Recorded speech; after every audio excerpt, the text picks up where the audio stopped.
ఇక ఆరా మస్తాన్కి సంబంధించినటువంటి ఒక అప్డేట్ చూద్దాం.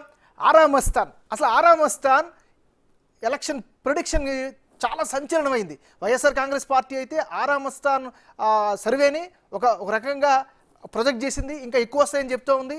సో ఇప్పుడు రామచంద్రారెడ్డి గారు కాంగ్రెస్ పార్టీ సీనియర్ నేత, అధికార ప్రతినిధి కూడా ఉన్నారు మనతో పాటు. సరే సార్, మీరు ఇందాక తెలంగాణ పాలిటిక్స్ గురించి వాటి గురించి మాట్లాడారు. ఒకసారి ఆంధ్రాకి వద్దాం. మీకు అవగాహన ఉంది కాబట్టి రెండు రాష్ట్రాల గురించి నేను అడుగుతున్నా. ఇప్పుడు ఆరా మస్తాన్ చెప్పాడు ఈ సర్వేలు, లేదు వైసీపీ గెలుస్తుంది అన్నాడు. పాపం ఇలాంటి వాళ్ళు ఇప్పుడు ఏం సమాధానం చెప్పుకోగలుగుతారు? ఒకటి, వేణుస్వామి లాంటి వాళ్ళు జ్యోతిష్యం చెప్పారు, ఎట్టి పరిస్థితిలో వైసీపీ గెలుస్తుంది, జగనే సీఎం అవుతాడు. తెలంగాణలో కూడా చెప్పాడు కదా, కేటీఆర్ ఈసారి సీఎం అవుతున్నాడు, లేకపోతే కేసీఆర్ మూడోసారి సీఎం అవుతాడు అని. సో ఈ జ్యోతిష్యాలు ఇలాంటి నిజంగా నమ్మచ్చా? నేను అసలు కన్సిడరేషన్లోకి తీసుకొని ఆయన గురించి మాట్లాడే ఉద్దేశం కూడా నాకు లేదు. ఎందుకంటే అదంతా పట్టించుకోవాల్సిన విషయం కాదు. ఆరా మస్తాన్ గురించి మరి ఈఎస్ టు ఆన్సర్. ఎందుకంటే ఆయన చెప్పినది అప్పుడు చూసినట్లయితే వాస్తవానికి అతీతంగా ఉన్నది. అంటే ప్రతి ఒక్కళ్ళు కూడా అరే దేశమంతా ఒకవైపు అయిపోతే ఈయన చెప్పేది ఈ విధంగా ఉంది అని చెప్పేసి ఉన్నది. అంటే మనం హానెస్ట్గా మాట్లాడుకోవాలంటే గతంలో కూడా ఆయన చెప్పింది ఒకటి రెండు సందర్భాల్లో కరెక్ట్ అయింది. కాబట్టి కొంతమంది అంటే అటు ఇటు తెలుసుకోలేని వాళ్ళు కూడా ఏం చేశానంటారే ఆరా మస్తాన్ అని చెప్పి పోయినసారి కాంగ్రెస్ వస్తుంది అన్నాడు వచ్చింది, అంతకుముందులో ఇది అన్నాడు టీఆర్ఎస్ వస్తుంది అన్నాడు వచ్చింది, ఈసారి కూడా వస్తుందేమోనని చెప్పేసి ఒక దింపుడు గల్ల మాష అయితే ఉండేది డెఫినెట్గా ఉన్నప్పుడు. మరి ఆయన దేన్ని ప్రామాణికంగా తీసుకొని చెప్పిండో మొత్తానికైతే గతంలో అంటే ఈ ఎలక్షన్లో ఆయన ప్రెస్ మీట్ పెట్టక ముందున్నటువంటి ఆయన యొక్క క్రెడిబిలిటీ కానివ్వండి పాతాళానికి పడిపోయింది. దాన్ని ఆయన యాక్సెప్ట్ చేయాల్సినటువంటి అంశం ఖచ్చితంగా కూడా. ఇంకొక విషయం, ఒక్క నిమిషం, ఆరా మస్తాన్ బయట ఒకటి వచ్చింది సార్, ఆయన ఏమన్నాడు ఒక్కసారి విందాం. ఆరా మస్తాన్ చెప్పినటువంటి వ్యాఖ్యల్ని ఒకసారి చూద్దాం.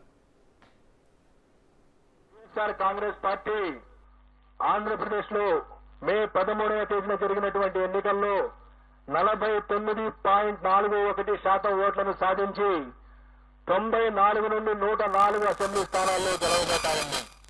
అలాగే తెలుగుదేశం పార్టీ కూటమి 47.55% ఓట్లను సాధించి కేవలం 71 నుండి 81 స్థానాలకు పరిమితం కాబోతా ఉంది.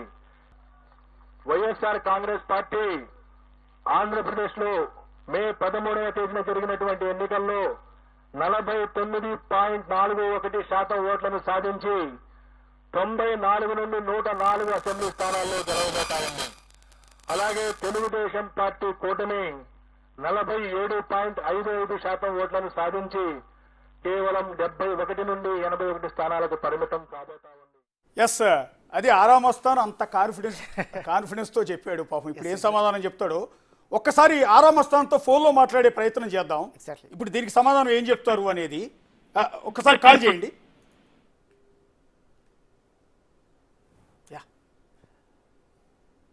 ఆంధ్రప్రదేశ్ రాష్ట్ర వ్యాప్తంగా కనెక్ట్ అయినట్టుగా ఉంది, రింగ్ అవుతుంది.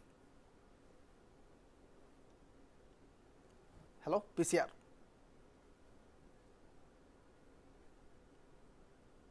ట్రై చేస్తున్నారు ఆరా మస్తాన్తో లైవ్లో మాట్లాడేందుకు.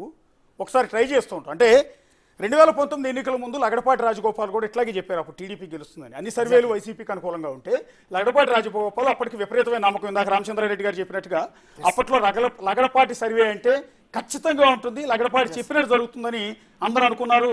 అదే క్రమంలో లగడపాటి రాజగోపాల్ కూడా చాలా కూల్గా ఇప్పుడు ఆరా మస్తాన్ కూర్చున్నట్టే ఆ రోజు లగడపాటి కూడా కూర్చుని టీడీపీ భారీ మెజార్టీతో మళ్ళీ అధికారంలోకి వస్తుందని చెప్పాడు. సో ఆ తర్వాత ఫెయిల్ అయ్యారు. ఆ తర్వాత లగడపాటి సర్వేలు చేయటం మానేశారు. అసలు లగడపాటి ఏమైపోయాడో కూడా తెలియదు. సో ఇప్పుడు ఆరా మస్తాన్ పరిస్థితి ఏంటనేది మనం ఒకసారి చూడాల్సింది. అన్ని సర్వేలు, నేషనల్ మీడియా సర్వేలు, రీజనల్ మీడియా సర్వేలు అన్నీ కూడా అన్ని సర్వే సంస్థలు టీడీపీ గెలుస్తుందని ఇస్తే కాదు వైసీపీ గెలుస్తున్న బల్లగుద్ది చెప్పాడు. రెండో గెలుపు కూడా అఫీషియల్గా వచ్చింది అశోక్. సో ఇప్పుడు మనం ఒక్కసారి ట్రై చేస్తున్నాం ఆరా మస్తాన్ కోసం ఫోన్ లైవ్లో మాట్లాడేందుకు ట్రై చేస్తున్నాం. ఇందాకే ఒక అప్డేట్ తెలుస్తుంది, ఏదో లైవ్ టీవీ ఛానల్లో ఆయన డిబేట్లో కూర్చున్నాడు పొద్దున్న నేను కూడా చూసా. చాలా ఉత్సాహంగా చెప్తూ ఉన్నాడు ఆయన వివిధ టీవీ ఛానల్లో కూర్చుని. ఆయన చెప్తూ ఉంటే కరెక్టేనేమో. You can now leave a voice message at standard call charges. Press 1 to continue. ఆరా మస్తాన్ కోసం ట్రై చేశాం. సో ఈ సందర్భంలో ఆరా మస్తాన్ వివరణ అనుకుంటాము, ఆన్సర్ అనుకుంటాము, సమాధానం అనుకుంటాం, ఏదో ఆయన నుంచి తీసుకుందాం. అసలు ఏం చెప్తూ ఉంటారని ఈ రకంగా తిరగబడింది కదా, ఈ సర్వే ఫెయిల్ అయింది కదా, సో ఇకపైన సర్వే చేస్తారా లేదా ఏంటనేది మాట్లాడే ప్రయత్నం చేస్తే ఆయన ఫోన్ కలవట్లేదు, కలిసినా స్విచ్ ఆఫ్ చేసుకున్నట్టున్నారు బహుశా. సో అది వర్కౌట్ అయినట్లేదు. సో ఇవాళ ఉదయం నుంచి కూడా ఆరా మస్తాన్ చాలా కాన్ఫిడెన్స్తో టీవీ ఛానల్లో కూర్చుని కూడా డిబేట్లో పార్టిసిపేట్ చేసి చెప్తున్నాడు. లేదు పక్కాగా నేను సర్వే చేశానంటే ఇంకా ఇనీషియల్ ట్రెండ్స్ కాదు ముందుంటాయి అనేటట్టు మాట్లాడారు ఆయన. ఇనిషియల్ ట్రెండ్స్ కాదు, తర్వాత పెరుగుతూ ఉంటే వైసీపీ ఖచ్చితంగా గెలుస్తుందని ఆయన చెప్తూనే ఉన్నారు. ఒక్కసారి మళ్ళీ ట్రై చేస్తూనే ఉన్నారు మా వాళ్ళు. ఇప్పుడు యా యా. ఎన్నిసార్లు ట్రై చేసినా ఆరా మస్తాన్ ఫోన్ అందుబాటులో లేదు. బహుశా ఆయన కూడా అందుబాటులో లేడు అనుకుంటాను. సో ఈ రకమైన పరిస్థితి ఆరా మస్తాన్. మరి వేణుస్వామి పరిస్థితి ఏంటనేది కూడా చూద్దాం ఒకసారి. Yes, exactly. ఆ వేణుస్వామిని కూడా మా వాళ్ళు ట్రై చేసే ప్రయత్నం చేస్తున్నారు. వేణుస్వామి కూడా బల్లగుద్ది అన్ని ఇంటర్వ్యూలో చెప్పాడు, ఎట్టి పరిస్థితిలో జగనే సీఎం అవుతున్నాడు మళ్ళీ అని. ఇంతకు